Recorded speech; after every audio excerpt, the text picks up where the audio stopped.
Welcome to Watch Mojo, and today we're counting down our picks for the top 10 video game examples of the Mandela Effect. For this list, we'll be looking at the sociological phenomenon known as the Mandela Effect as it pertains to the universe of video games. This means we'll be talking about characters, images, instances, and even entire games that we remember incorrectly or that never existed as our memories insist that they did. Do you think you're a video game superfan? We've got a trivia question coming up that only a die-hard fan could answer. Number 10. This isn't what I intended. Overwatch. Time to kill. Have you ever heard a supposed backstory so cool that your memory convinced yourself that it must be true? Such may be the case for Overwatch fans who've been intrigued by a dialogue exchange between Phantomatic Soldier Reaper and Guardian Angel Mercy. Players recall hearing Mercy insist, "This isn't what I intended for you," and then Reaper's chilling reply, "You knew exactly what you were doing." The cryptic words imply that Mercy might play a dangerous, nefarious role in Reaper's past. It's an intriguing concept, except that lead writer Michael Chu confirmed that these lines never existed in any version of the game. Then, why do we remember them? Are our heads just spinning from too much biotic rifle fire? Number 9. Diddy Kong's Quest. Donkey Kong Country 2, Diddy's Conquest. There's an awful lot of Kongs in this entry's title, so you'd be forgiven for jumbling them up. That seems to be happening to fans of the Super Nintendo's Donkey Kong Country series. The platformers allow players to walk on the knuckles of Donkey Kong and his nephew Diddy Kong. The latter got his own sequel in 1995, equivocally named Diddy's Conquest. Players were possibly confused by the title, as many still refer to it as Diddy Kong's Quest. Fortunately, gamers remember this highly praised platformer fondly, even if they can't quite agree on what they remember calling it.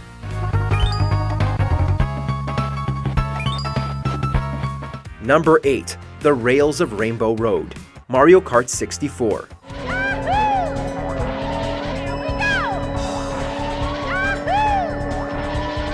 We all remember the big three: learning to ride a bike, learning to skate, and finally crossing the Rainbow Road finish line. Even multi-fingered aliens don't have enough digits to count how many times we fell from that kaleidoscope path, specifically on that dastardly N64 version. Except, you never fell off the N64 Rainbow Road, because that Rainbow Road has always had guardrails. Despite many remembering otherwise, rows of protective yellow stars have always outlined the barrier of the Mario Kart 64 final course. Through all its expansion packs and re-releases, the 64 track remains the only iteration with rails from start to finish. I'm a Luigi, number 1. Trivia time! Which Mario Kart course music has played in every version of the game? Bowser's Castle, Rainbow Road, Sherbet Land, or Mario Raceway? Stay tuned to the end of the video for the answer. Number 7. No co-op for Heretic or Armory. Halo 2. So smile, would ya? Well, we still got something to smile about. The Halo franchise is such a behemoth, it might be easy to forget that it all began with Combat Evolved in Halo 2. The groundbreaking shooter sequel commences with 2 tutorial missions called the Heretic and the Armory, which allows newbies to familiarize themselves with the controls. Many online commenters mentioned that they'd experienced these early missions with friends, siblings, internet ne'er-do-wells, the like. They remember playing split screen, experiencing glitches, and interacting with NPCs together. In reality, neither Heretic nor Armory ever supported any version of co-op play. The Heretic campaign actually consists entirely of cutscenes, and the Armory is a rare Halo level that is devoid of enemies. Despite finding some Easter eggs here, we've yet to unlock any mysterious multiplayer mode. Bingo! As you can see, they recharge a lot faster. Number 6. Red Robin. Mortal Kombat 2. Round 1, fight. Cue the infectious theme music, and you'll be zapped back to the arcade, SNES, or wherever you remember first experiencing Mortal Kombat. The addictive fighting game gave many the opportunity to be any one of an unforgettable cast of characters. However, one of these mega warriors only exists as a figment of our longing imaginations: Red Robin. Gamers might share memories about a version of Reptile who looked fresh from a crimson bath, clad in red. In truth, Red Robin was never anything more than a rumored addition to the franchise and was never truly unlockable. Fan-made videos tease his reality, but this juicy burger of a ninja has never been anything more than a myth.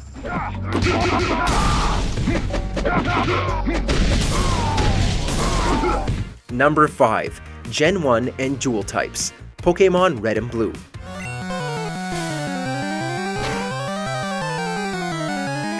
"26 years after the debut of Red and Blue, the Pokémon franchise is still pushing us to make good on our promise to catch 'em all.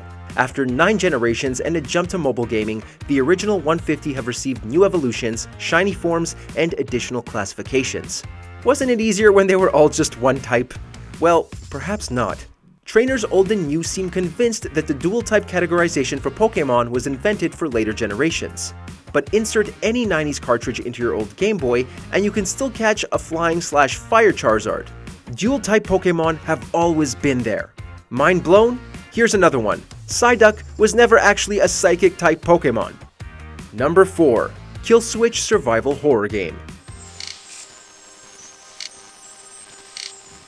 Our bizarre fascination with the macabre seems as collective a phenomenon as the Mandela Effect itself, so it's only natural that the two concepts would overlap. When they do, we get urban legends like Kill Switch, a survival point-and-click horror game involving a creepy coal mine.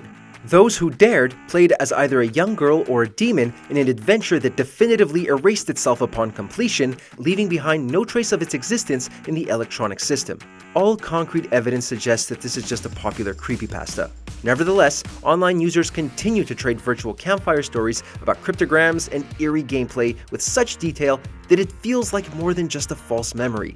Erased from existence or banished to a parallel dimension? You decide. Number 3. Dr. Robotnik's first name, Sonic the Hedgehog series.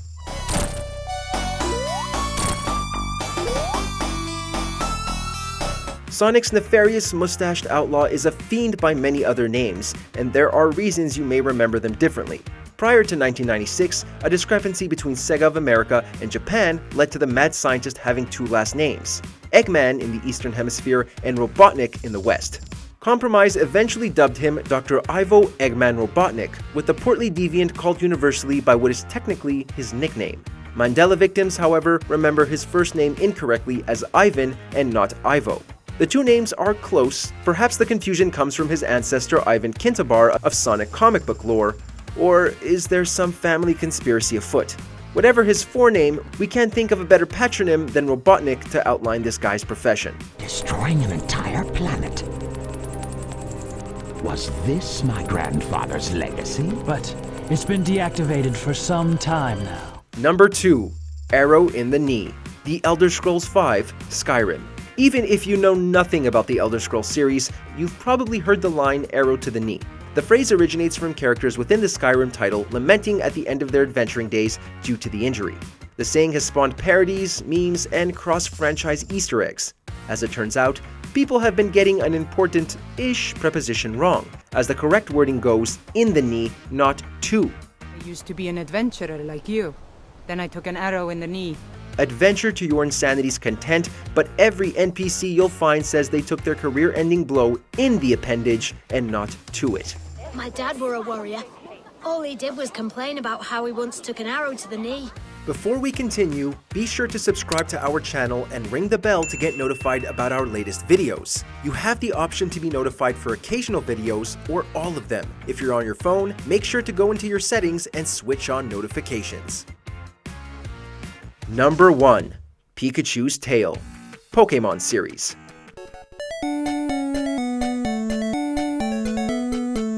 Relax, Mojoholics, this isn't a shared false memory of a non-existent video. We have covered this before on other Mandela Effect lists. Check them out too. In the video game world of wrong recollections, Pikachu is king. If you close your eyes and think of the adorable mouse-like mascot of the Pokémon sensation, does he have black on his tail? Many Poké collectors remember him this way, and images have since been created of him sporting this look. In official Pokémon canon, however, Pikachu's tail has always been completely yellow. No amount of proof seems to be convincing the world otherwise, though.